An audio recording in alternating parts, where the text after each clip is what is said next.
There's a storm across the valley. The clouds are rolling in.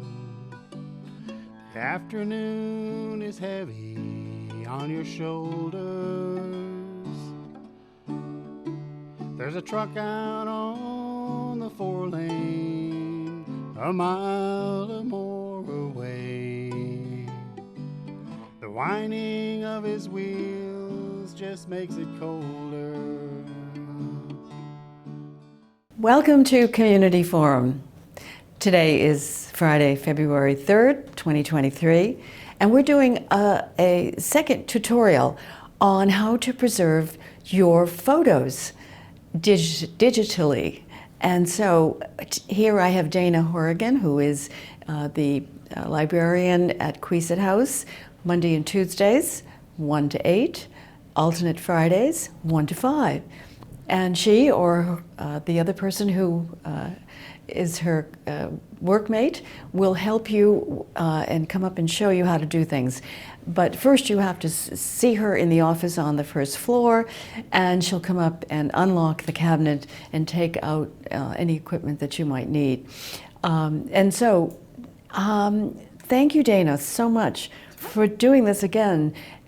Those of you who have old photos, for example, these photos, some of which are very faded, these are from around 1930. They were my mother's that I found. And of course, there's nothing written on the back, but I know who most of these people are.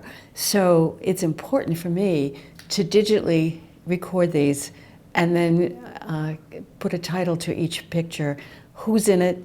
Where are they? What are they doing? And so you can see how faded this one is. This one isn't. So it's quite interesting, isn't it? And we're going to see how the scanner and the equipment here to digitize these photos improves them. And they will. So let's get started. And Dana, you take it from here. Well, here in the Digital Media Lab in Queeset House, we have two scanners. One has programs so that you can scan your slides or old film strips, negatives. And this one over here on this computer, which is in the left of the room, has a scanner and software so that you can scan your photos. And it's up to you if you want to do just one at a time or if you want to put multiple photos on the scanner. It really depends what you're going to do with them and what your purpose is for preserving these memories. So what you want to do first when you come in is have a thumb drive. You can bring one from home, or we do sell them here at the Queeset House. These are 4 gigabyte thumb drives. They're $5. And again, like Priscilla said, you can stop by the office and we have these down there.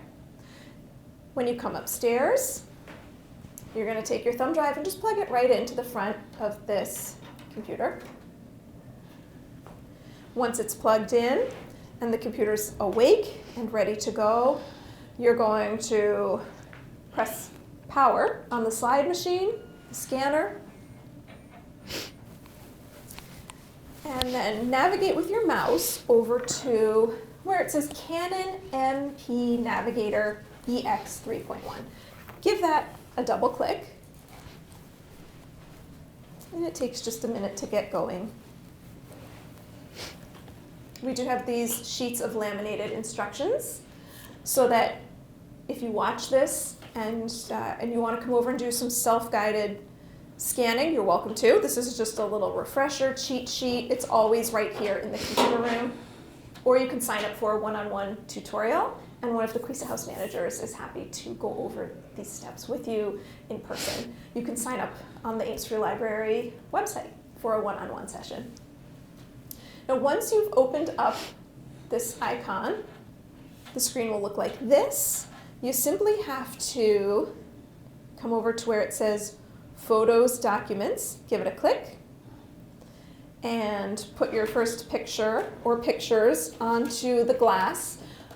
Place it in the top right. If you're only putting in one or if you're scattering a few on there, just line them up with the right side of the scanner and close the lid and press scan.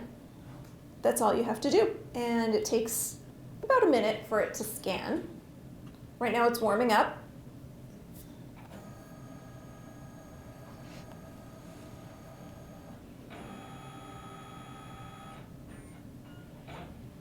When it's done scanning, you can look at this pop-up window. It says, do you scan? Do you want to scan more, or are you all done? We want to scan more, so we're going to take these first few out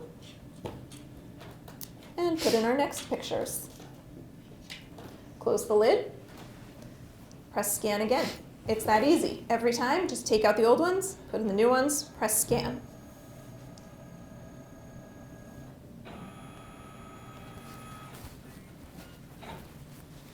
And they pop up. You can see what we've scanned so far.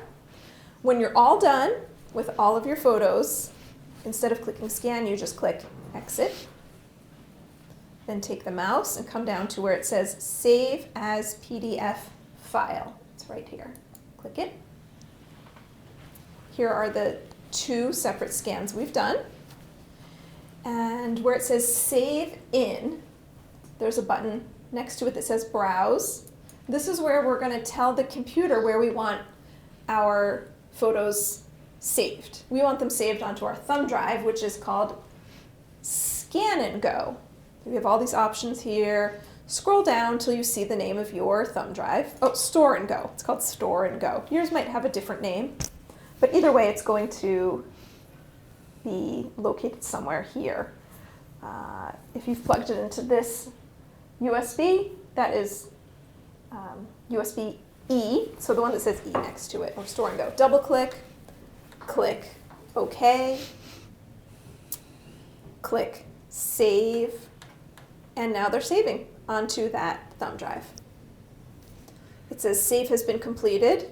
You can check just to make sure, or if you're all done, you can click Close, and you're all done.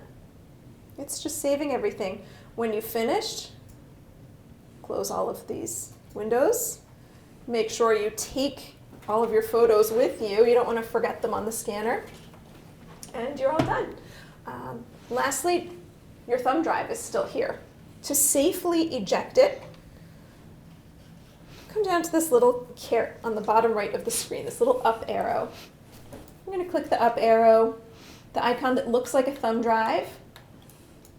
You click it once, it says eject. Click it once, and now it's safe to take out your thumb drive with all of your scans saved on there. Can we see how the photos improved?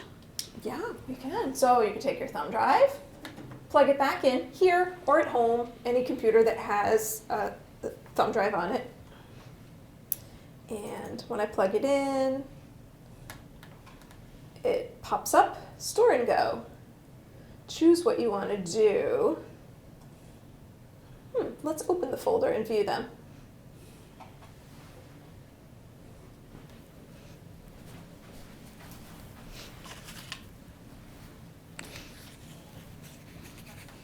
Now, I have several things on my thumb drive. A few of them are slides that I scanned, and a few of them are going to be these photos. Let's see if we can look at them. View. I'm going to say View Large Icons. So here are my slides, and my scans are in this folder. So I'm going to double click that. It says the date, February 3rd at 2:44.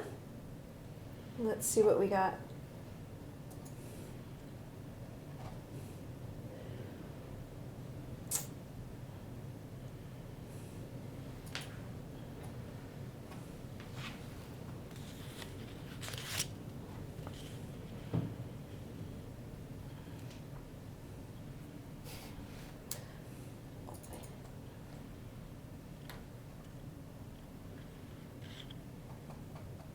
Oh yeah, there's the first one.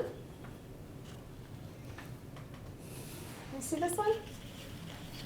Oh, okay. I thought it was these 2 that you took out. There's that one in the snow. No, I thought you. These were the ones that you took out of the Oh, scanner. here we go. Well, this might have been the first one I did. Oh, okay. All right. So it lightens it up a little, so you can see how dark this is, but the faces are lit up, so they're clearer. Very good. And then do you have these other two? Let's see what else we scanned. Oh, here we go. Oh, okay. So this is this one, and look how much lighter it is, and you can see the people better. So the digitizing creates a much better photo, clearer, and then this one is sort of upside down, but again, look at the difference. Okay, so you're going to be able to recognize the faces better.